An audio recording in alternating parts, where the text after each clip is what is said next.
Hey, everybody. Welcome back to The Collective. We have another fantastic show for you planned out today. Very excited. We got Kathy back. We got Sarah back. We got Steve back. Very, very awesome to have you guys. Now, while I am that excited, y'all should be excited too. Like the show, subscribe to the channel, hit the notification bell, do all those good things so you get your emails in the morning whenever we go live, which is, of course, every day. Now, if you have any thoughts, questions, comments, anything at all, by all means, put them up in the comment section. And I don't see a winter storm comment here, but I guess we'll just have to move on without it. So, no bigs. Any thoughts or issues before you guys have been watching Coaches Week at all? You guys been able to sneak in an I've been on episode? a show all week, so Okay. and 6 a.m. wrap time, so I haven't had a chance. No worries. Well, we've had some amazing thoughts. We've had some amazing questions. I got two more on deck, and we are ready to jump in unless anybody's got any thoughts before we give her. Ready good? Let's do it. Okay, first question comes from our friend Winterstorm, who isn't here to listen to this, but here we go anyway. Hey there, the collective and coaches. Question for you. If I am being coached by you and I disagree with something that you're doing, how do you want me to let you know? And what, if anything, do you expect me to bring to that conversation other than I don't like what you're doing or I don't think you should be doing that? Be interested in your thoughts. Thanks. That's an interesting start off to the day. I'm going to pick Steve. You're going to go first. What are your thoughts? I love the question, first of all, because I think transparency between coach and athlete or person we're working with is mission critical for sure.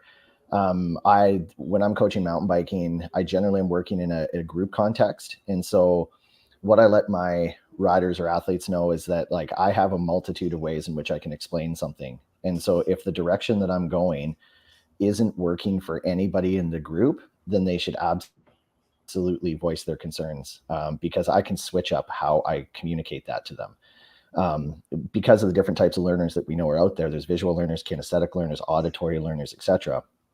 It's my job as the coach to be able to access them in a way that suits their learning style. And it can be a little awkward because in group dynamics, somebody doesn't want to be the squeaky wheel.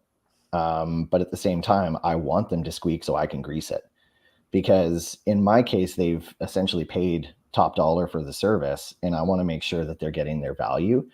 And I find that the value can be limited if they're not willing to express their needs. And bigger picture, because we tend to work with people over a 6-day period, it's like the relationship I build with them on day one really does lay the groundwork for how we navigate the following 5 days. So to directly answer his question, I would expect him to bring honesty and transparency to that conversation, and a willingness to engage. Because how can I address the issue if I'm not fully aware of what it is? Whether it's language use, whether it's maybe the demos aren't clear enough for him. That's what I would want: engagement and transparency. I like it. I like it. Sarah, what about yourself? Yeah, I completely agree. I would just want someone to directly tell me up front. I don't think it does anybody any favors to hold on to a level of discontentment, whether it's in teaching or life. And if we can't communicate openly and have that transparency, then we can't fix it. And then strictly from like the coaching and mentoring aspect, I want to know why. So don't come to me and just say, I don't like that you're doing this, because that's not helpful. But if you're like, hey, Sarah, I don't like the way you do this, this is why, then now I know it's you don't like it because of either how I'm delivering the information, or you truly don't like the content. And then that way we can address, is it something that can be changed? And sometimes it can and sometimes it can't. Like if it's a safety issue, I'm not going to change something. But if it is, something that is flexible and can be delivered a different way, then I'm absolutely open to change it. But you can't know until you know why. Absolutely. Kathy, what are you thinking? Yeah, I mean, when we're coaching in most martial arts, the martial arts instructors tend to be very old school or traditional, and it's my way or the highway in a lot of cases. So especially the older black belts that have been around the mats for a lot of years or decades, And when it's their turn to demo something, they definitely don't want a challenger of any sort. And I've really been disappointed with that over the past couple decades, seeing that. So it's one thing that I've consciously made sure that I changed, even though I'm one of the old black belts on the mat and have decades of experience. And, it's the ego that gets challenged. And if especially a brand new white belt challenges you and says, "Hey, I just read or I saw on Instagram a way to do that throw." Okay, if it's brand new white belt who just saw on Instagram, they still may have some value to showing you a more correct way to do that throw, and I welcome it because maybe it'll give some value to the rest of the demo that others have been wanting to ask forever. And so even a brand new first day white belt who saw something on Instagram could lead to a really good discussion of why that technique could be explored in a different way, how we could do a combination with it. I didn't think of that before. You saw that on Instagram with that combo entering from that throw. Great. Let's explore that. And it leads to a whole nother discussion. Of course, you can't let it get out of hand and then you go off into Instagram experimentation practice. You have to keep the group in check and do that little bit of exploration. But I always welcome whether it's somebody who's been doing judo for 50 years, 40 years like I have, or it's a brand new first day white belt, because you can explore something that leads to great discussions later. And transparency, like you say, is key. Yeah, 100%. Shaun, you got a point to add? I do. So I think, first of all, I'd like to establish, and we're all thinking of this question through the lens of ourselves as coaches and what we coach and our experience in coaching and the various sports or activities that we coach. But I'd just like to broaden our mindset out just a little bit more and consider that for certain things, there's time sensitivity. So, when someone asks a question, you got 3 seconds. And it depends on the setting. It depends on how big the group is. It depends on the tactical situation. And so there are many ways that we could answer this, given, building out various scenarios. But I think I'm just going to do it simply and state this, that how to ask the question, just freaking ask it. And if you're a day one noob with me, you might ask it right, wrong, not right, not wrong, doesn't matter. Ask it. I'll set the culture from that point on. So if you ask it and you're going to ask it via the means of a 47-minute long monologue where you explain to me how many times you've changed diapers as well, cool, irrelevant. But at the end of the 47-minute, I'll nod my head and say, okay, so your answer was grab the door handle, twist it, and walk through it. There's your answer. And that's all that needed to be said after 47 minutes. But the moment that I give them the answer, it will then go straight into the next point, which is, okay, so here's the thing. Next time we're into this sort of an arrangement where you have a question, no need to take 47 minutes. You don't have the time, and I don't have the time. And so before you hit me up with your next question, take more time to condense your time and deliver it in a timely fashion. And so I'll say that really nicely, or I'll say it direct, concise, and to the point, depending on who's in front of me, on who asked the question. So it's my job over a period of days, weeks, months, and years to create the culture of question asking and what their expectation is in the way of a question answer. And so between myself and that individual, we'll figure it out. And here's the trick as far as I'm concerned as a coach, and I was a boutique one-on-one coach mostly, is every single 100 people in front of me all go through that cultural question sort of calibration process with me. And every single one of them will be a bit different. We, me and them, will have developed our pattern, our rhythm, where this is how we answer questions. This is how we ask questions. And so for person to person to person, a identical question from all 100 of them will take anywhere from 8 seconds to 80 seconds to ask the question, and anywhere from 8 seconds to 8,000 seconds to answer. It's very much dependent on the individual and the culture that they and I set between us. And that's refined over time. It's not like it gets solved in the first month and then we kind of lock that grid down and we never deviate from that. It's a constantly evolving partnership from coach to coachee. There we go. I 100%. I really love these, and I wrote down time sensitive right off the bat. As soon as we started, you guys started answering the questions. It's like, ooh, but what about time? Sometimes you don't have time to answer questions. You got to move. And but here's another point to this. In the question, he asked about disagreements specifically, and you guys talked about how to ask questions and stuff like that. But what if they straight up just, I don't agree with what you're doing? Absolutely. Is there a way to I don't know, lead them into it, or is it a course of, well, then I guess you need to find a new coach, or is it become a hard and fast, like, can't do this anymore, or is it a developed thing? Sarah, I'm going to come to you. What do you think? Oh, sorry, I had you muted. There you go. Oh yeah, it's okay. No, I was just saying, I think it's pretty loaded because, depending on the situation or what the topic of disagreement is, that very well could be like an okay, like, then I think we should truly just part ways. It'll be better for each of us because maybe our ethical stance doesn't align, or the way we approach things morally does not align. Or maybe it's, it comes back to safety of the athlete or safety of the environment or safety of the group. And then at that point, there's not time for disagreement. In the group setting, like, frankly, that would be like an okay, I hear you. We can talk about it after class, but we're not going to take away from the group in this moment. So that it's really, I would just say that's a very dependent thing based off your setting. I like that. Kathy, what about yourself? Yeah, 100%. And Sarah touched on the safety.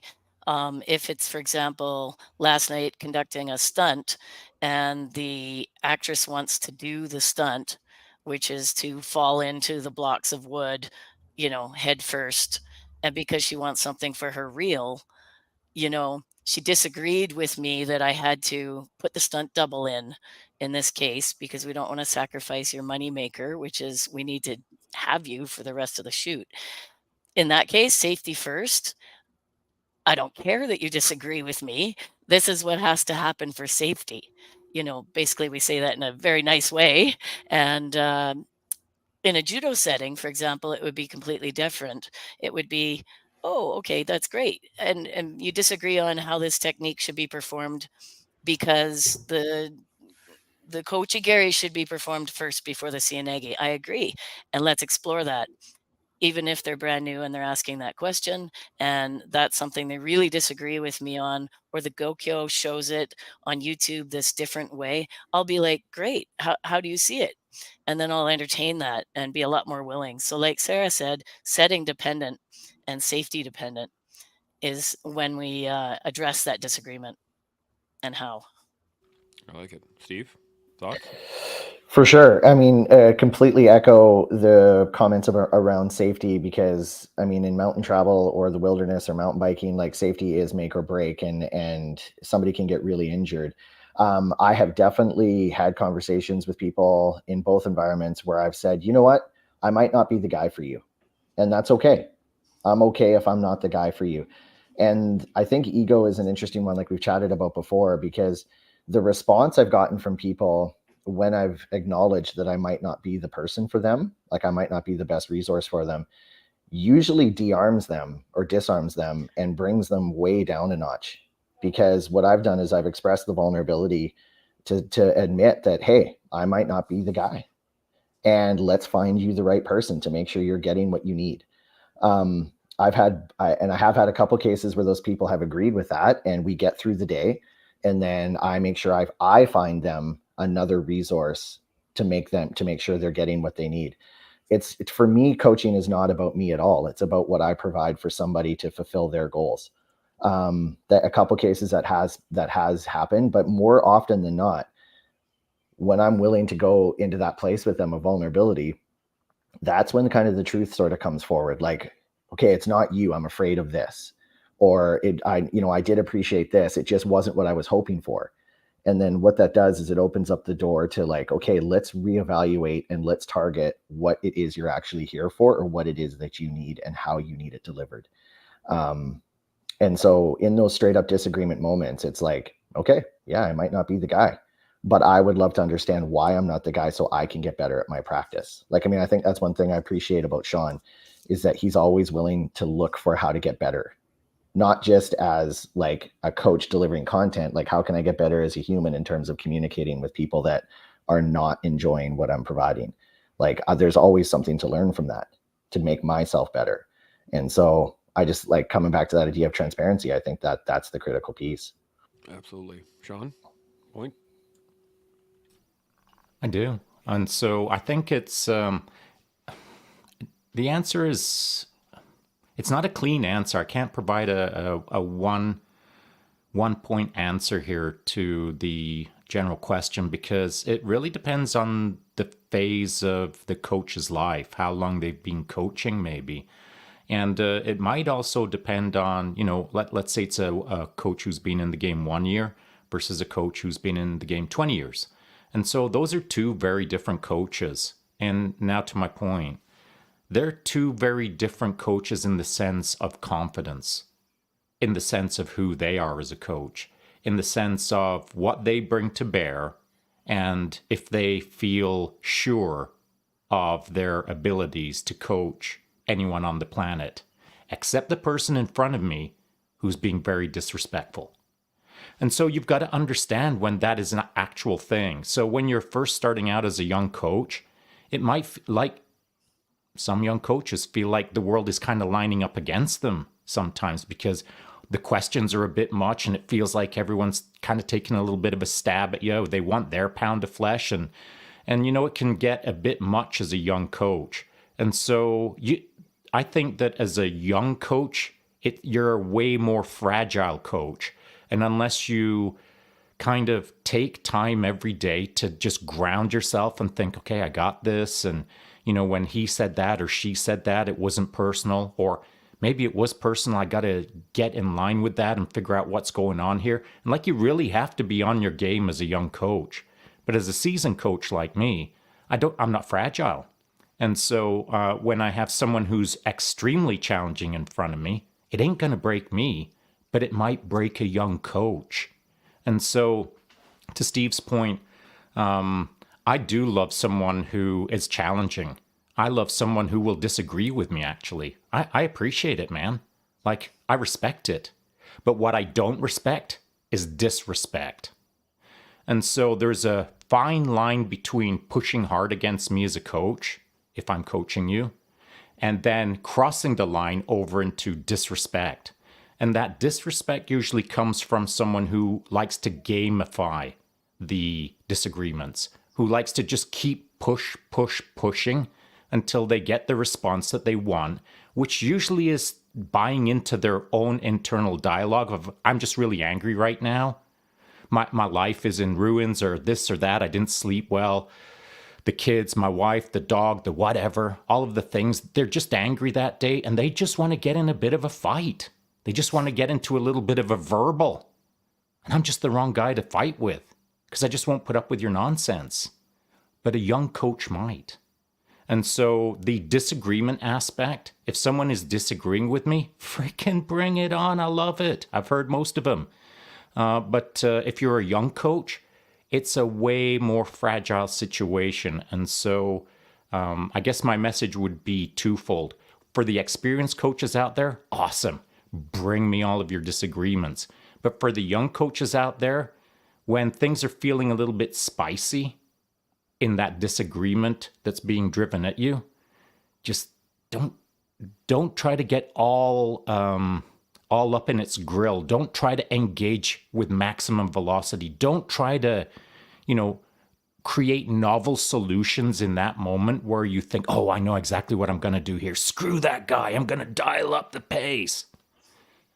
just take a moment and relax, and then call another coach who's been in the game a long time and can give you some advice, can kind of walk you back from the edge and just say, okay, yeah, I've been there and done that. And so here's what you can consider as your next moves. Play it out, get back to me. And so all the coaches out there, the young ones, you've always got peers who've been in the game longer that you can rely on for these kind of moments. Yeah, I really like that. Now, I want to get your guys' thoughts on what Shaun just said too, but I just want to hit this up, Winterstorm, jumping in. Good morning, coaches and everyone. Good to see you. And anybody else watching, if you guys do have comments, questions, by all means, put them up in the comment section. And I do apologize. I forgot to give you guys intros. That was my bad. Yeah, I was just so excited to get the conversation started. That was my bad, so I apologize. And that's that. my bad. I should have picked up on that as well. Well, I just wanted to get into the convo. I disagree with you. You know what I'm saying? Thank you. That's a good pushback. But Sarah, I do. Let's go back to you. Any thoughts on what Shaun just said in terms of like how to deal with that disagreement? Yeah, I really like that point that Shaun brought up about, as a young coach, you have so many peers, but even as a seasoned coach or mentor, you always have peers. And I think that's one thing from the coaching space. So Shaun brought up the fact that, maybe that disagreement from that athlete has nothing to do with what you're saying. Maybe that disagreement entirely comes from their environment. And so I think that is a skill, that discernment as a coach and mentor, to decide, is this a me thing or is this a you thing? And then being able to not only de-escalate the situation if it is in fact a you thing, and being able to manage and handle that appropriately, and then to not taking it personally, but then also understanding as a coach, you also have to create that space where if you are having something that is entirely about you, you don't bring that to your athletes and then add gas to the fire of their emotional meltdown, because then you just have created a situation that, may be irreparable both professionally and for that athlete. I like that. Steve, thoughts? Yeah, I mean, I love what Shaun said about the idea of being a younger coach versus an older coach, because we all have been younger coaches at the time. And I absolutely still, I've been coaching mountain biking for 22 years in the bike park, and I still have my people that I'll go to and be like, hey, am I seeing this correctly? Like, am I looking through the right set of glasses at this? Whether it's a tough client or whether it's environment, whatever it is, like, hey, can I bounce this off of you? And I think in my life, I have that uniquely, and that's what Sarah was alluding to there, was like the idea of mentorship, right? Like, we're all in this hustle on multiple levels of our lives. And I trained somebody yesterday. They came to the high school for, we had a Pro D day yesterday, and elementary school principal reached out to me and said, hey, I've heard what you're doing at your school. Can I come train with you and see what it is I can bring to my elementary age kids? So she showed up, and I had a workout planned, an interval, nothing special, but I looked at her face, and this is where I think the in coaching nuance is super important, because what I did is I just did a check-in with her. I was like, how are you feeling mentally and emotionally today? Like, are you ready to get after it, or should we be scaling this? After I explained the workout to her, and it was just the look she gave me. I said, why don't we just sit and chat for a few minutes first? And 45 minutes later, the bucket was empty, and we had talked about a lot of things that she needed to talk about. And then I said, okay, now let's go to work. Let's put the bags down. Let's do our work. And then if we have to pick them back up and chat some more, we can. But I'm willing to bet you're going to look at things a little bit differently after the work is done. And so we didn't talk anymore. We just got after it, did the work. And at the end of it, the look on her face and then the look in her eyes was different. And I said, are we good? And she's like, yeah. She's like, I needed that. And so it's just the ability to kind of like maybe read somebody, look at the look on their face, and it's okay if the work gets postponed if you have the timeline. So we did have the timeline to be able to have that conversation first and then crack on with the work. And then the door gets left open. Like, if you need me, I'm here, So I think experience is what allows us to do that, or having a willingness to reach out to somebody who's got the experience to help us navigate it. Yeah, I really like that a lot. Kathy, you got any thoughts? Sorry, I was on mute. I was so engrossed in Steve's stuff there. It's exactly what Steve said. The experience from coaching of years to read an athlete. It's sometimes we don't have the time, but if we do, like I lean on my other black belt coaches a lot to, I'd rather almost become, not their friend, but their mentor and their emotional support. So I'll be off on the side of the mat helping, because I've got a big mission about women in martial arts, and I'm trying to get more women into judo. So I'll actually come and spend that time with Kaylee on the side because she's having a meltdown over here, instead of completely running the class. I used to be very much in my young coaching days, I have to be the center of attention. I have to be the coach showing the techniques. I have to always be the one doing the demo to show off my skills. And so they'll respect me. And then I realized over time, getting more experience as a coach, actually, especially as I get older, the young ones can demonstrate just as good or even better than I can. And I can have the time with my athletes to go through and find out their emotional state and why they're not in practice. Why are they sitting over in hospital corner for an hour during our hour and a half practice? What's going on in your head? So I'll sit with them and find out. I think honestly, the mental and the emotional factors of an athlete are just as important, if not more important, than the actual practicing of our athletes. And like Steve touched on, it's very important to align yourself with them and where they're at long before you try to just put them through the trenches, because it'll be a wasted practice. If you need to, like Steve said, sit with them for 45 minutes before you get in 10 minutes, that 10 minutes going to be quality instead of the hour that would have been useless quality, but quantity. And so getting in line with your athletes, I think, is as important as them putting in the work. Yeah, I totally agree with that one. Now, I have I have another question on this. It's kind of along the same lines, but any other thoughts on that before we move on to the next thing? Shaun, what do you got? I do. So, two things, both that Kathy had mentioned. One is quantity and quality. And so, as a young coach, you're striving for quality, but you're not going to achieve it until you've hit enough quantity. And then, when you've had enough quantity to understand quality, then usually, as a coach, as you move further into the coaching game, your focus becomes on quality rather than quantity. So you have to focus on quantity to understand quality. Once you taste quality, then you start focus on quality, which removes the quantity. And that's how things work, man. That's how things work for me. And I think that's how things work for a lot of top-tier coaches. You're coaching thousands or hundreds or dozens or whatever. And then eventually, as you get further and further, decades later, now you're coaching 10 or 15 or only 20 athletes. And but each one of those 20 athletes are freaking crackers. They're like hammers. And I mean hammers in the sense of maybe one's a world champion, but maybe one is a category 4 racer, which is like not a big deal. But it's a big deal to me because it's a big deal to them and because they're in the freaking quality game with me. And so whoever I'm looking after, they don't have to show up large and in charge. In fact, I prefer them not to be large and in charge when they show up. But eventually they're going to become large and in charge.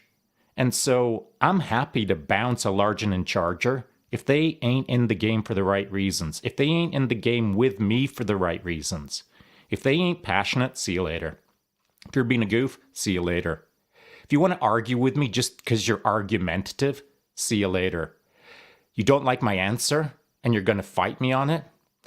Prove me wrong, give me a different answer, or move along. I don't have time at my age to work through the problems that I worked through when I was a very, very young coach of someone who's just a bit argumentative and has got away with it all their life. Through all of the coaches that they've moved through until they bounce into me. I'm like a freaking brick wall on that stuff, man. You won't get past me. You'll either bang your head against it until you quit and move along, or you'll bang your head against it until you get right with the program. That's your two choices if you show up all argumentative and not willing to listen. And so it's the coach's job to set the tone. It is the athlete's job to get right with the program. If it doesn't align either in year 1 or year 20, even if you're the best coach in the world, don't throw a ship anchor down and say, I ain't moving from this spot until I fix this person. Move them along. Maybe they're not the right person for you, so that you can focus on your team 100%. If your distraction is now over to the person who just wants to be a goof, it's pulling you away from the athletes who aren't goofs. So, be discriminatory in these things. In my early stages of coaching, I wanted to fix the world, man. Put the worst athlete, the worst human being in front of me, and I wanted to fix it. I tried in some cases. And so it was a waste of my life, of my time, that I could have been giving to other people who were passionate and in the game of wanting to become better. So be discriminatory in who you accept, whether you're 20 years in the game or 20 months in the game. Yeah, absolutely. Any other thoughts on that before I ask this question? It's in the same line, so we're not going to be straying too far, but it's just slightly off to the side here. My thought is, we kind of touched on it in the green room just prior. It was tradition versus progression. And in terms of like a dojo or a coaching aspect, or you have a traditional rule set, let's say like judo especially, comes from, what is it, the 14th century in Japan, right? So like, if nothing changes, if nothing progresses, then you're still stuck in the 14th century. But at the same time, you don't want to lose the traditional aspects of whatever it is you're doing, what the formation of it, the processes. And so I'm going to use jiu-jitsu as an example, because I think it's a really great one. There are traditional schools where you bow on and off the mats, you bow to the instructors ahead of time, everyone gets lined up, you bow to the masters, you got this whole thing that you do beforehand. And there's others that you just, you wander onto the mats, hey man, what's up, and slap, bump, and go, right? So I want to get your guys' thoughts on, when tradition is either challenged in your dojo or in your particular element, and how to kind of develop that progression through your own training. So I'm going to start with Kathy, because you got the most experience with judo, but what are your thoughts? Yeah, absolutely. Like we were talking about in the green room earlier, the tradition of judo is so ingrained since 1882, since it was invented, that it's really tough to bring some of the old school senseis to the modern era, because there are ways now to progress that are much quicker, with the aids of technology, etc., that they're not willing to look at. And their senseis, they did it this way. So I'm going to do it this way, and you'd better do it this way.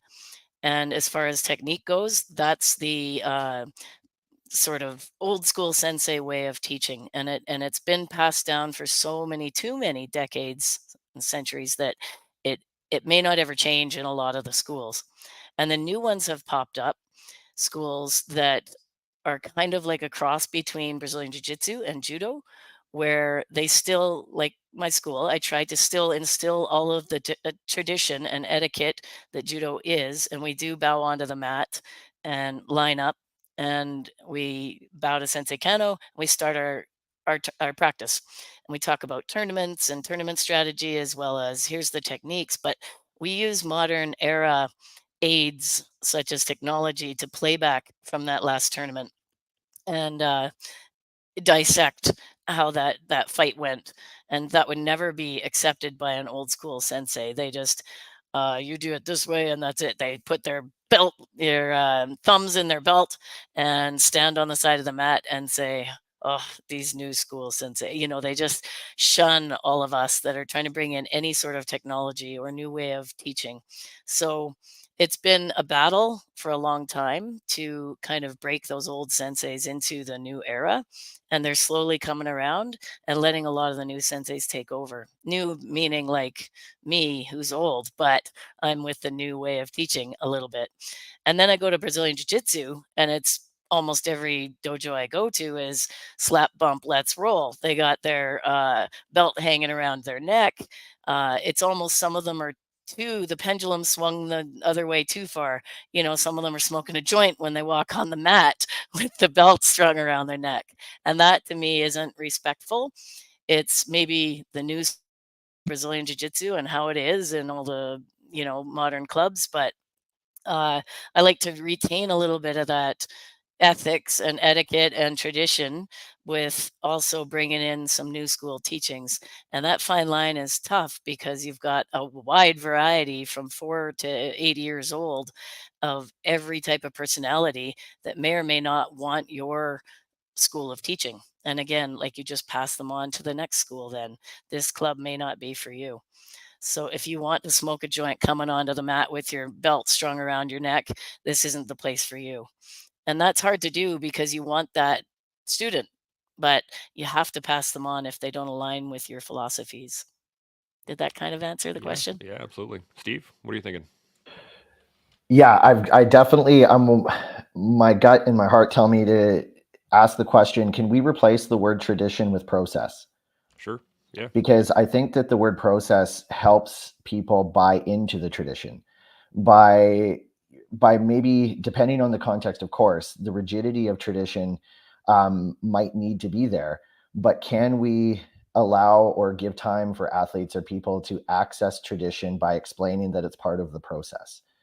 Like there's things that enhance who we are as people, and traditions can have a lot of impact on who we are as people because it becomes part of our process. Like by allowing yourself the time to slow down, be mindful enough to acknowledge, okay, I need to bow before I go on the mat. And keep in mind, in terms of martial arts, my context is super limited because I'm so new. But I know at my club, it's a very casual start where we're into our gis, our belts are tied up, we're on the mat and we're chit-chatting. But then when Juju says it's time to start, everybody in that gym knows what that means. We're going to get lined up. We're going to go through our major joint mobility. We're going to get a little bit of cardio in terms of our like dynamic warm up with our shrimping and our break falls and all this. And once the class starts, like he has got that switched on that when he says it's time, we now know that we have to go through the process that includes the traditions. And I know for whatever sport it is that you're coaching or navigating, especially working with youth, it's like having them understand that process helps build character, and character is what builds integrity. I think that tradition can feel a little rigid and standoffish at times, but if we can explain to them it's part of a process, it's going to enhance who you are as a person, then their willingness to buy into tradition and accept tradition enhances who they become as part of it, if that makes any sense. Yeah, absolutely. Sarah, what are you thinking? Yeah, it's kind of unique. So my jiu-jitsu school is combat based, and it has its own unique culture that has been well established for many years and well by Professor Shabaro. And so I've just been thinking about we are I would say like a semi-traditional school, but it's very like progressive and process oriented also. It's kind of funny. We actually just recently did away with the traditional like lining up before class, and everyone was just kind of like, just don't know what to do with my hands like those first couple days, and I would say like 90% of us all still will bow on and off of the mat. That has just been ingrained in us for such a long time now, but it hasn't changed the quality of the program or the quality of the people. The coaching team has done such a good job of establishing what that culture is. And so the people who don't belong will self-select out. And I think that has allowed us to maintain a really healthy, progressive way of teaching jiu-jitsu and making a culture that progresses to accept those who choose to be there. I like that. Shaun, what are you thinking? Well, all kinds of things, but one of my jobs over here is to stir the pot up a little bit, so I might as well grab my big wooden spoon. And so I agree with Kathy's statements. She started us off on this particular tangent or this direction, and I completely agree with Kathy in the spirit of things. However, and then everyone else kind of piled in and gave their nuance to it. But I think in the spirit of things, it's still in line with what Kathy's saying. but now I'm going to disagree. So I said I agree, but now I'm going to disagree. Because I can think of a number of times in my life where I've been that guy, either with my thumbs in my belt or my arms folded, standing in front of a bunch of men 20, 30, 40 years ago, we'll say, where all I had to do was stand in front of them and play my traditional role without saying a freaking word and getting about 1,000 years worth of work done in those few seconds as they observed me. That's tradition. That's what tradition will do. Not a word has to be spoken. You're representing a body of work that goes back centuries before you even say a word. If you hold yourself properly, if you hold your space in a way that is traditionally reflective of what you're about to represent. Now, what you do once you open your mouth, well, you might blow it. But the fact remains that if you grab your belt and you stand there and observe the crowd in front of you and portray what you're trying to represent as thousands of years of information, it can be done. And with the right people in that crowd, if you've got 100 in front of you, maybe there'll only be 3, maybe there'll be 12. It doesn't matter what the number is, but there's going to be people in that crowd that are going to look at that and think, I'm a lifer. I don't know what is even going on right now. What's up with this dude wearing black with his arms folded? I don't know what's going on, but I want some of that. And that will cause them to forge a path that goes on for years and years and years, a path that they don't understand. But in a few seconds, they saw the right person at the right time representing tradition correctly, and now they're a lifer. And so I don't want to throw the hardcore traditionalists under the bus, even though sometimes they deserve it. I don't want to throw them under the bus totally, because if you play that role well, you can really change people's lives. But here's the trick. You can't be one-dimensional.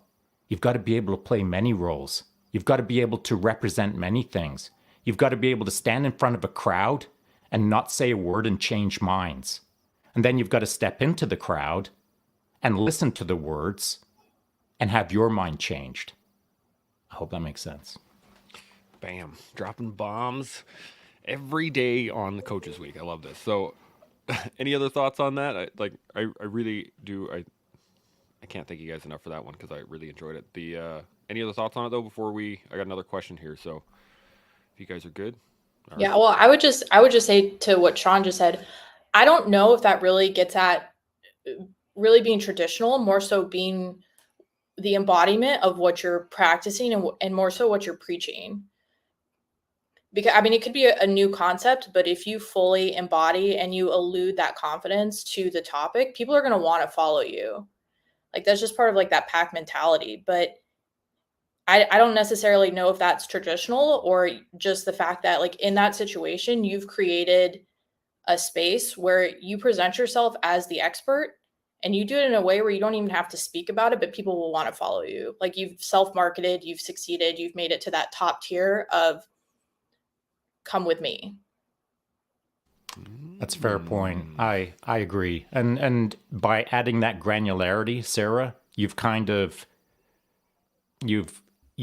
up my message for me, but you've made it more complicated for me. So I do appreciate that. And so the devil's in the details, man. Just like Sarah just cherry picked out some details there and added nuance to it. We're addressing things generalistically right now. We're making kind of almost broad, sweeping wisdom statements, for lack of a better term. But it goes back to what we were talking about earlier. We have to understand who's in front of us and deliver to the person who's in front of us that is going to be, swipe them off to the left now. Another person is going to be in front of us, and they're different. And so we have to deliver differently each time. But I'll still stick with my spirit of tradition has its place, and it's our jobs to understand how to use it as a tool rather than use it as a dogmatic existence.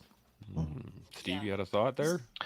Yeah, my I just keep coming back to the idea of age of our people that we're working with as well, right? Like if and I'm not sure it makes a difference, but it's just where my head's going is like if Shaun is standing there with his thumbs in his belt, being a role model and portrayal of excellence and tradition, and he's doing that in front of a room of people like me at 45 years old versus a room of people at 12 years old versus a room of people at 17 years old, does the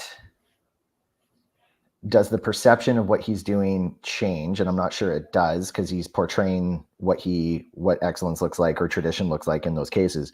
But I think that the age of the people that we're navigating, I think, always feels really important to me, because it's the follow-up of what that is doing to that impressionable aged person. Does the uptake of what he's representing impact the execution and follow-up? And we know it does, but I think at some point I'd love to kick around the idea of like where that goes age contextually. That is an interesting thought. Kathy, you got a point at all? Yeah, interesting. With the age, I was going to mention the same. Hold on a sec. Can you bring your mic down from your hat? Sorry, I had to get my battery. Okay. No worries. Can you hear me? Yep. Yeah, what Steve said about age, that was what I was going to touch on as well with the, 3 to 6-year-old class. Of course, the guy standing with his thumbs in his black belt, it's not going to, I don't think, make a major mind shift for a 4-year-old that he needs to follow that presence standing in the corner. But possibly the 11-year-old who's really keen and has been studying judo since he was 7 and knows all about Professor Kano. And that's almost a representation of Professor Jigoro Kano standing in the corner with his presence that he has. But what I find really cool about a lot of these old school senseis now coming from the corner with the presence, the omnipresence, and helping in the 7-year-old to 11-year-old class. And now they're contributing. And they're not only this presence that, we've talked about for weeks. And now here he is in the corner, this guest sensei who's so omnipresent. But now they come and they engage with the 7 to 11-year-olds. And that's where the impressionable minds get shifted, I think, because now they're actually engaging with them and making them feel part of that omnipresence. And that's where some minds can be really, really shifted to be a lifer. And the age could be 30, could be 40 even, to make that mind shift. It just takes sometimes that myelination, I think they call it, when your myelin is changed by one specific person that comes into the country that won the tennis championship, and nobody ever was a tennis champion in the entire country. And now all the little girls in the whole entire country take up tennis suddenly, and then that nation becomes the tennis champion country of the world. And that took that one girl that became the tennis champion. So it might be that one sensei in the corner that comes and engages with that 7-year-old, makes that impression, his mind shifts for life, and he becomes that future world judo champion. And not only that, but passes that omnipresence on to the next generation when he's a sensei. Cool stuff. Yeah, I like it. Sarah, you got anything to add on that? No, I think those are great points, especially I think in the space of martial arts, right? Because we have kids class, we have, women's classes, and then that's a whole other level too when we start to look at, gender separation. Like even though our classes are co-ed, the way that a coach is able to motivate and appeal to a female athlete might be entirely different than their male athletes. And then that's like maybe the guy like standing in the belt is going to really put off those new female white belts unintentionally, but that's a consideration. Or maybe it's, a female, for just in the space of female athletes, maybe the most influential person in that room is not the 4-stripe black belt, but it's the 2-stripe brown belt, and that person might not even be aware of the influence that they have for those new female athletes.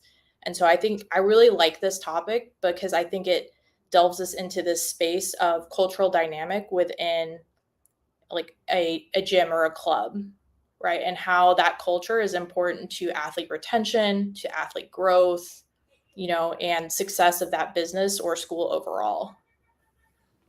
I like it. I was thinking, used again.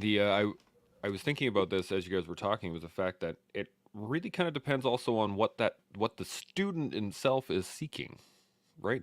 I have a more traditional mind, so when I was looking for a jiu-jitsu studio, I found one that was more traditionally minded.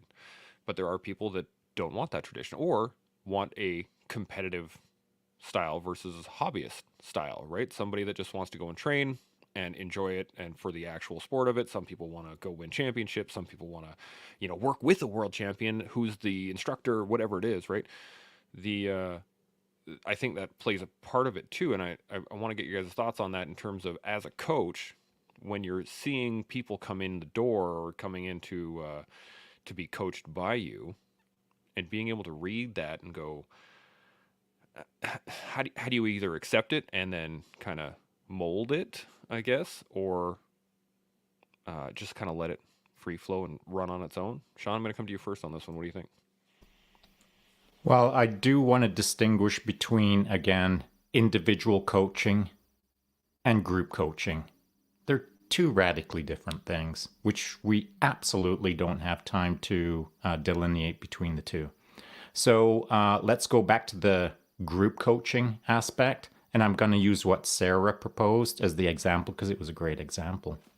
So we've got a mega black belt on the mat, and maybe they're running the show, and there's a bunch of white belts that are on the mats, and they're the folks that are being instructed, and maybe maybe the group is struggling a little bit, and maybe they're looking for a solution there, and maybe the black belt realizes that the brown belt can sort this out, and then they establish, okay, go sort that out, and presto chango, everyone wins. But that isn't a very nuanced observation, in my opinion, because the most influential person in that room is not the two-stripe brown belt. It's the two-stripe white belt with all of her friends, all of her new friends who are day oneers. And they're going to look at her to see how she reads the black belt, to see how she reads the brown belt, to see if she's happy.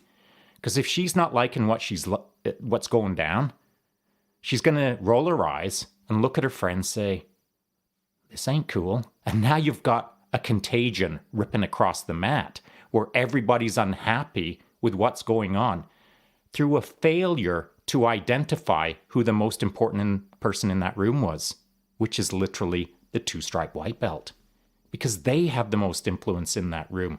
So we're talking about power dynamics or cultural power dynamics on a mat. More often than not, it ain't the black belt that's running the mats. That's just a thought.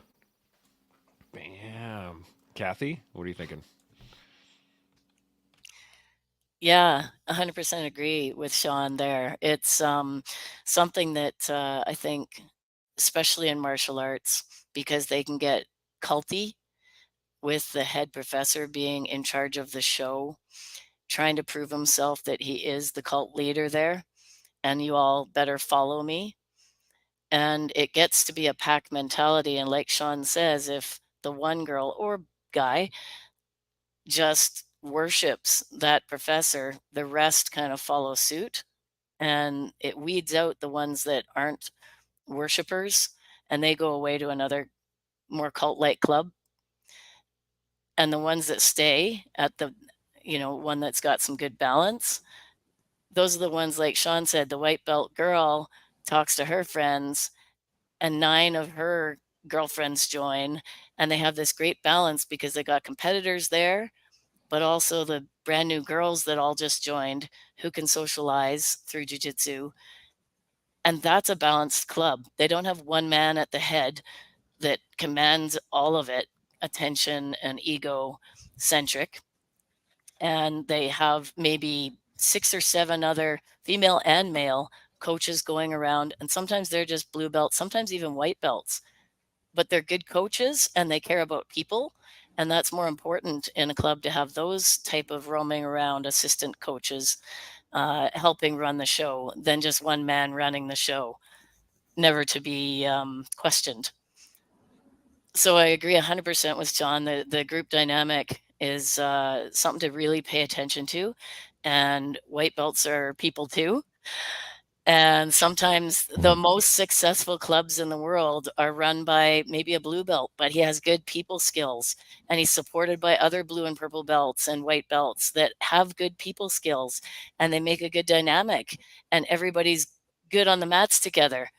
And the high level 7th degree black belt that won 9 world championships, that thinks he's God and opens an academy, maybe he doesn't have the membership he thought he might have. He's got a few devoted worshipers, but why isn't he got retention, and why doesn't he have membership growth?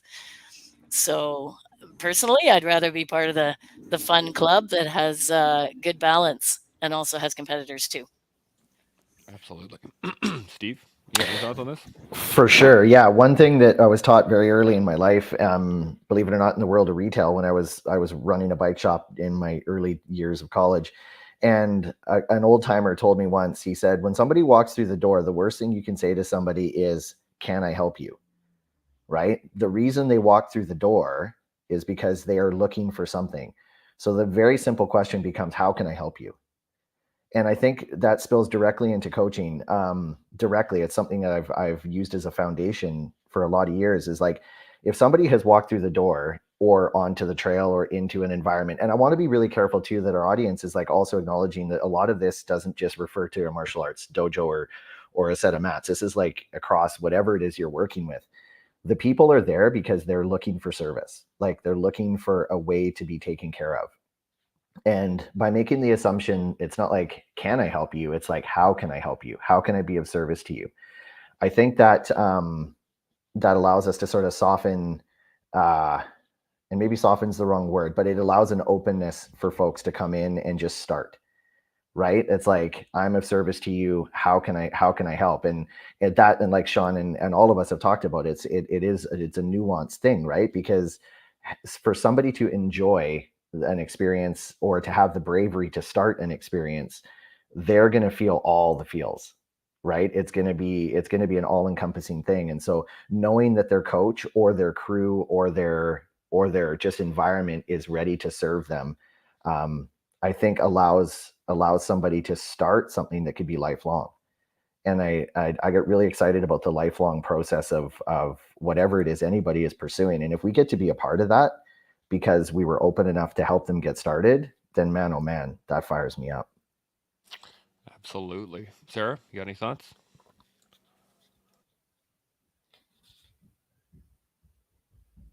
You got to unmute yourself, Sarah. Hey, Sarah, you got to unmute yourself. There we go. There we go. Sorry. New computer technology struggles. No, we've talked about so many like great things in this dialogue, and my brain has gone a couple different places, but yeah, I really like what Kathy said though about creating like a balanced club, right? You know, and to Steve's point, not necessarily just in martial arts, but that balance and that openness creates environments across all things in that group setting for an environment that has the capacity to grow. And as coaches, if we are in the group setting, ultimately growth is how we succeed. But understanding that growth doesn't always mean quantity, to Shaun's earlier point, right? That growth can be centered in quality and engaging in quality throughout a lifelong business or practice. Absolutely. I had just a little thought, and then we're gonna have to shut her down because we're running short on time here. But the Stevie brought up a great point in terms of retail, and I was remembering back in the day when I was selling stuff, the best way to make sales was to start a conversation rather than try to sell something.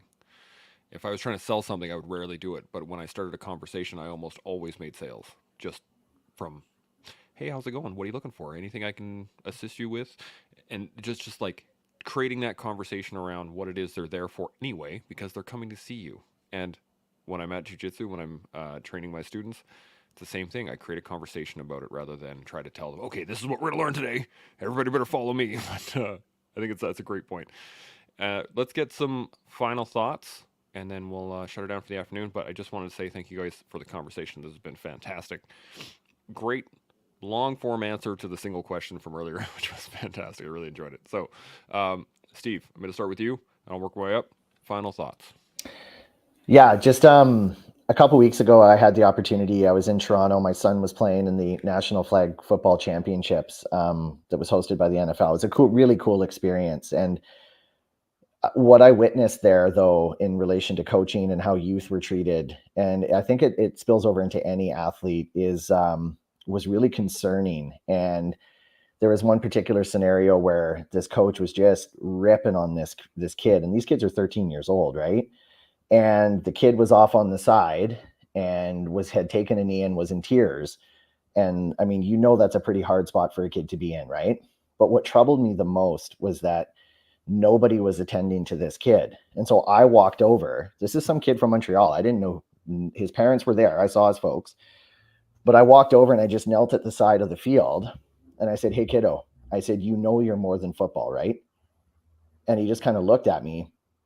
And I said, "Remember, you are more than just a football player. You're a cool kid. You're having a great experience, but it doesn't look like it's all that fun.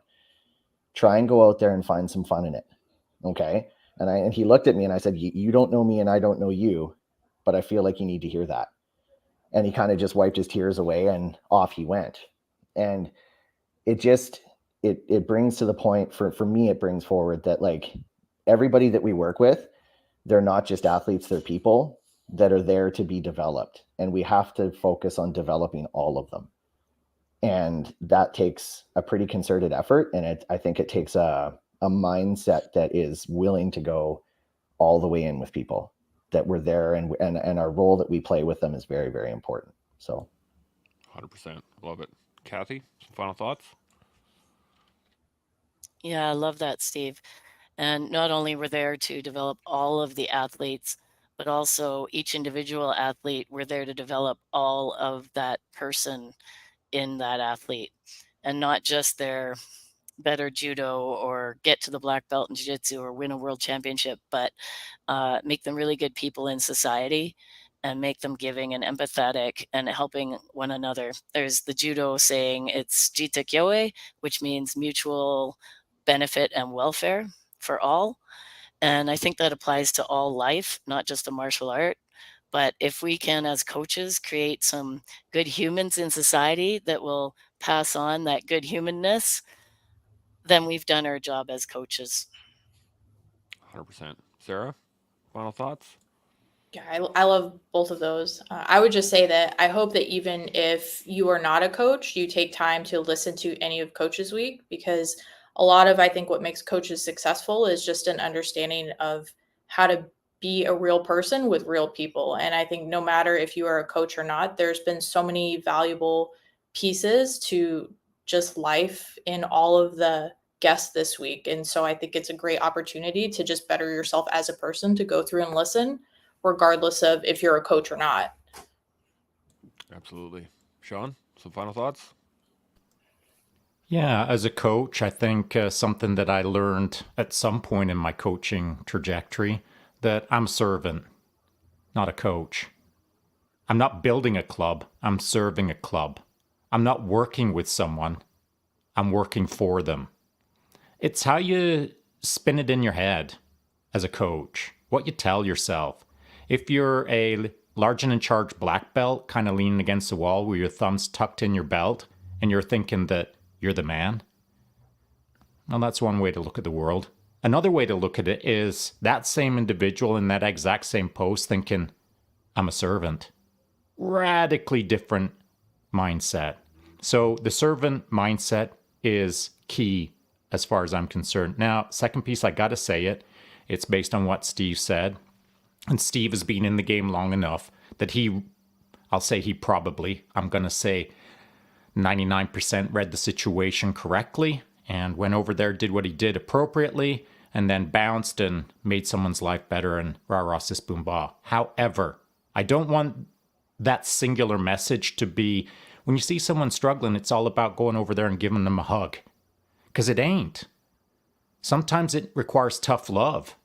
And I'm reminded of that because this morning I was watching a little clip from David Goggins. He's got like a little five clip video series that he just dropped. And it's relevant to this conversation. It's kind of relevant to what Steve said, like this dad who's been working out with David Goggins a long, long time.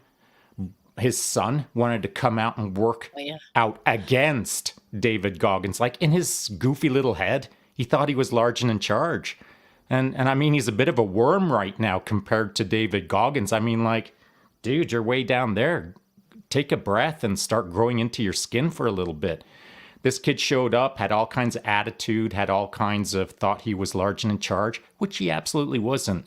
So if you don't know what I'm talking about, you don't have to watch all 5 clips. Just watch the 3rd clip.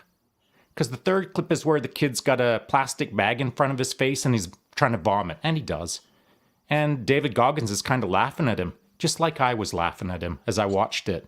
In fact, I made a comment. I rarely ever comment on any David Goggins stuff. I just said, LOL, comma, get after it, young fella. Good. Freaking get that vomit out of you there, pal. And then shake your silly head and get with the program that is called You Didn't Know What You Were Talking About. That's called humility. And you know what? If you only watch one video today, that's the video to watch. Because it will help you understand that the entire world isn't constantly hugging. Sometimes you got to look at a situation and say, stop your moaning and get on with the program. Or you're not that big of a deal. Wipe your tears away and get back to work. You've got to read the situation as a coach. And to read the situation, sometimes it's tough love and sometimes it's a hug. So don't solve everything with this or solve everything with that. Figure out how to play with those 2 extremes and go make the world a better place. I really love that. And I just want to add to this point is that they're tough love and hugging are both love. And I think that's the key thing that most people forget about that is that it is if I want the best for somebody, there's going to be a range in which I can achieve that. And I have to be able to utilize all of that, especially with my boys. I'm sure they don't like it when I am tough with them. But when they're 20 and they look back on it and go, oh, yeah, Dad instilled me these particular skills that allow me to be able to do these things, and then they'll appreciate it. It's just about time. It's about being able to reflect on it, all these things. And I had this perfect image of somebody just vomiting up their ego, right? And that's all that is, right? Just blah, there it goes, blah, there it goes. Okay. And then you got to learn from it. So I really love that. I might even turn it into a t-shirt. We'll see. Some merch.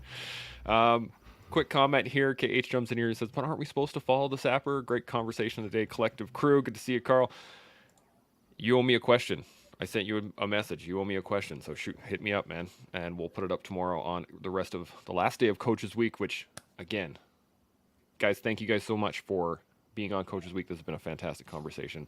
The only thing I can really end this with is, again, is the guests giving us 15 seconds about who they are.